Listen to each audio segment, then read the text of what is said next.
आजा आजा मोर मैना, सुन ले मन के मोर कहना।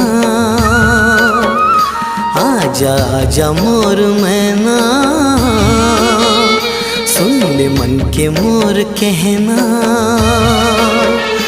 आपिरत के रंग मतोला में सिंगार के हो,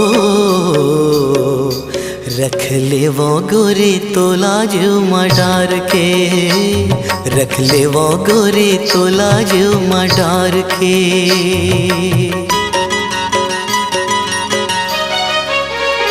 सुन ले मन के मोर मिलाना,